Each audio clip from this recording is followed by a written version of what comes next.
近排有兩樣嘅更新咧，都睇過嘅有 update 咗個巴士入邊嘅新鮮食材啦。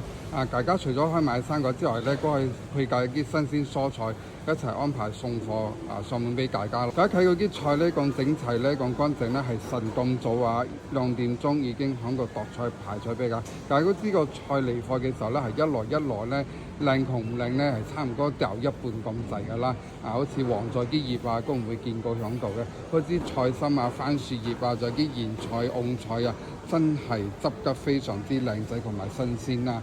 香港菜心、小白菜、奶油白、菠菜油麥啦、生菜還有啲西洋菜冇摘得幾乾淨。平時我哋用筆芯買咪掉一半咁滯嘅咩？印尼嘅日本番薯鬼豆苗羊角豆四年韭日本黃瓜、包菜、西蘭花、椰菜花，仲有啲青辣椒一個炒肉一流，又係啲散菜啦，煲湯嗰一流啲好少見到嘅啦，喺巴西上面。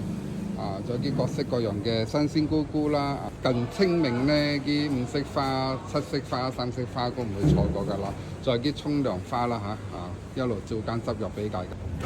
澳洲蜜瓜瘋狂緊啦，1粒10蚊，比本地西瓜仲夠平啦。劏開一半非常之鮮紅色啦，仲有成筆俾大家試一試下嘅。